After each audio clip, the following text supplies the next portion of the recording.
नमस्कार. आणखीन एका छोट्याशा ब्लॉगमध्ये आपले सर्वांचे स्वागत आहे. तर मी ऑर्डर केलेला होता छोट्या बाळासाठी छोटासा पाळणा, तर ते आज पार्सल आलेलं आहे आणि आल्या त्याला अनबॉक्स केलेलं आहे विनूनं. तर पाळणा काही अशा प्रकारचा आहे. जवळपास 35 किलोपर्यंत वजन हा टॉलरेट करू शकतो. तर विनूसाठीही बसण्यासाठी उपयोगी येईल. त्यानंतर गॅलरीमध्ये हुक आहेतच पाळणा अडकवण्यासाठी, तर त्याच्यामध्ये पप्पांनी एक दोरी लटकवलेली आहे आणि त्याच्यामध्ये हा पाळणा जोडलेला आहे आणि विनूने तर ट्रायल घेतलेला आहे. त्याच्यानंतर विनूला हवं होतं मँगो शेक, तर तो इथं बनवून दिलेला आहे मी.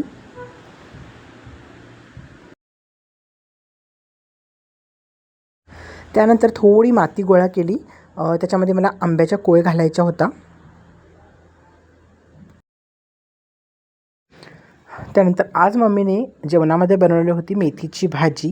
चला तर मग मी जेवून घेते. तर हे आहे माझं आजच्या जेवणाचं ताट. मेथीची भाजी आहे, त्याच्यानंतर शिरा केला होता, शिरा आणि काकडी. त्यानंतर आम्ही संध्याकाळच्या वेळी थोडंसं बाहेर चाललेलो होतो. तर मला ना थोडी अजून खरेदी करायची आहे, कारण मी आता थोड्या दिवसानंतर घरी जाणार आहे. तर त्याच्या अगोदर मला थोडंसं किचनमध्ये सामान, बाकी इतर उपयोगी वस्तू वगैरे सर्व घ्यायच्या होत्या. तर त्यासाठी माझी वारंवार फेरी होत आहे बाहेर. तर जाता आम्ही समोसे घेतले होते, की असं एखाद्या माळ्या ठिकाणी जाऊन बसून समोसे वगैरे आम्ही एन्जॉय करू म्हणून. पण ना इतकं ऊन होतं, तर संध्याकाळचे 5 वाजत आले होते तरीसुद्धा खूप ऊन होतं. मग म्हटलं घरी जाऊनच खाऊया आणि शेवटी आम्ही घरी आलो आणि मग आम्ही समोसा खाल्लेला आहे घरी. आणि जो आणलेला आहे तो बाजार आहे, त्याच्यामध्ये आहे हे सर्व बेकरीचे प्रोडक्ट्स. त्याच्यानंतर बाकी थोडा किराणा माल घेतलेला आहे.